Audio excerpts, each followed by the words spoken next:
E aí, galera do terceirão, beleza? Bom, hoje vamos falar da aula 11, que está na página 529 da sua apostila 2. Sou o professor Paulão, como vocês já sabem, Física B, e o estudo das lentes esféricas é a aula de hoje. Estou aqui no ângulo Sorocaba para apresentar essa aula para vocês. O que vem a ser, então, lentes esféricas? Uma lente é um sistema óptico, né? E ela é formada por duas faces, ok? E o que predomina na lente? Refração da luz. E para ser chamada de lente esférica, pelo menos uma de suas faces tem que constituir, com meio externo, tá, um dióptro esférico.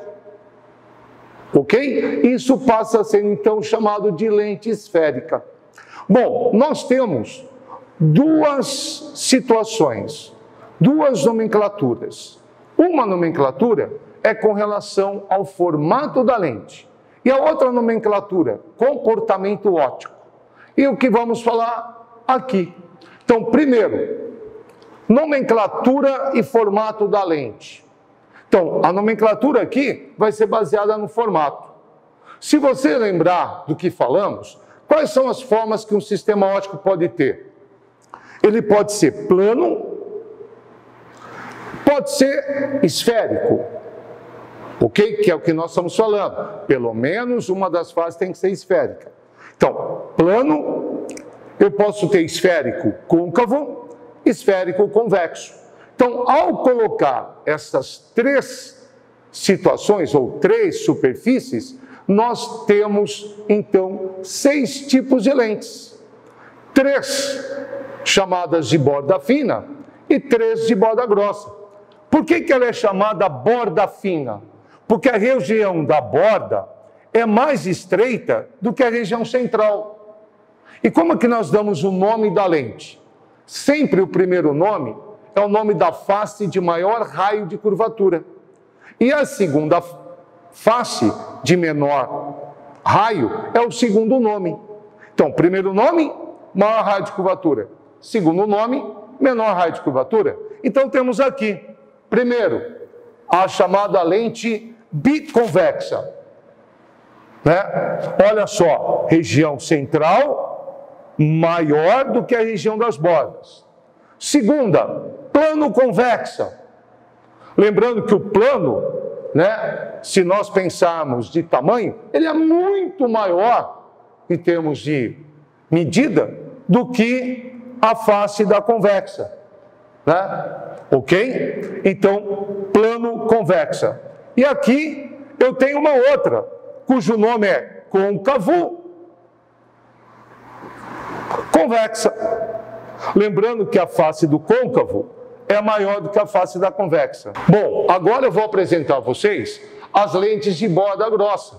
Por que ela é assim chamada? Porque a região da borda é muito maior do que a região central da lente. Então nós temos aqui as duas faces côncava, por isso que ela é chamada de bicôncava.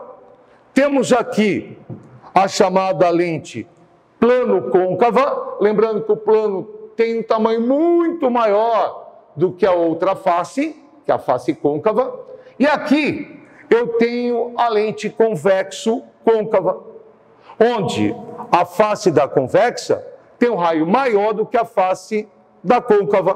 Bom, agora eu vou apresentar para vocês a segunda classificação das lentes, que é o seu comportamento óptico. O que é isso? O que acontece com o raio de luz quando incide numa face e sai na outra face? Bom, o comportamento depende de 2 fatores: da geometria da lente, se ela é de borda fina ou de borda grossa, e também dos materiais da lente e do meio externo, ou seja, dos índices de refração, tanto da lente quanto do meio externo. O que nós notamos? Que uma lente de borda fina, num determinado meio, ela é convergente. Mudou o meio externo, ela vira divergente. Ou, também, no caso da lente de borda grossa, ela no meio, ela é divergente. Mudou o meio, ela é convergente. E aí, o que aconteceu? Foi estabelecida uma representação do quê? Das lentes chamadas gaussianas. aquelas que obedecem às condições de nitidez de Gauss. Quais são essas condições? Primeiro, toda lente tem que ser delgada. O que é isso? A região da parte da sua espessura, ou região central, tem que ser bem fina, bem pequena, bem estreita, comparado aos raios de curvatura das faces. E também os raios de incidência que incidem na lente tem que ser paraxiais, próximo ao eixo principal e pouco inclinado em relação a eles, né? Tanto da lente convergente como da lente divergente. E aí, o que se foi feito? Pensando, né, nessa situação, foi feita a representação para a lente que é convergente desse jeito. Imaginando como se eu tivesse uma lente de borda fina imersa no ar. Então, ela é fina, então, aqui. E a lente de borda grossa imersa no ar. O que acontece? Essas setinhas estariam para dentro. Pensando dessa forma, então foi convencionado que toda lente que é convergente será representada dessa forma. E toda lente divergente será representada dessa forma. Bom, galera, agora eu vou apresentar para vocês o seguinte: os pontos principais das lentes, tanto convergente como divergente, e também os raios de luz que nós usamos para construção de imagens, que são os chamados raios principais. Vamos lá? Primeiro ponto, centro óptico.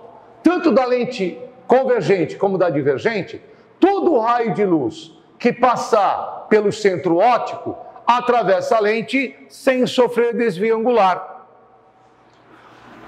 Foco e imagem. Todo raio que incide paralelo ao eixo principal, por onde ele passa? Pelo foco. Só que o sistema é refrator. Então ele vai passar por onde? Pelo foco e imagem. Por que chamado de imagem? Porque é o vértice do pincel que sai do sistema óptico. No caso da lente convergente, é um ponto real esse foco. E da lente divergente, é um ponto virtual. Foco objeto. O que ele vem a ser? Bom, todo raio que incide paralelo sai passando pelo foco. Portanto, todo raio que incide no foco sai paralelo. Então, ó, no caso da lente convergente, passou no foco, saiu paralelo. Só que esse foco está antes da lente, chamado de foco objeto, porque é o vértice do pincel que incide na lente. No caso da divergente, a mesma coisa. Incide no foco, só que esse foco está depois da lente e sai paralelo. Aqui, foco real, lá, foco virtual. Por isso que eu escrevi aqui, ponto real, ponto virtual. E temos também os antiprincipais, que, através de uma experiência, notaram que no eixo principal tem um ponto onde o raio de luz incidindo ali e chegando até a lente, ao refratar, vai passar por um ponto que tem a mesma distância do anterior até a lente. Ele foi chamado de antiprincipal. Então nós temos aqui, no caso da lente convergente, ele incide passando por lá, pelo ponto antiprincipal, chega na lente e passa pelo antiprincipal imagem. Essa distância aqui é o dobro da distância focal. Aqui nós temos um ponto real, também ponto real. No caso da lente divergente, é trocado. O ponto antiprincipal objeto está depois da lente. Então incide lá, pô, não vai chegar lá, né? Então nós fazemos o prolongamento. Aqui ele sai refratando pelo antiprincipal imagem, só que ele está antes da lente. Então o prolongamento passa aqui. Também é a mesma coisa. Essa distância é o dobro da distância focal. Só que esses pontos são pontos virtuais. Beleza? Vocês têm agora aí 4 raios de luz e podem usar para as construções das imagens, usando 2 deles, quaisquer 2. Falou, galera? Um grande abraço!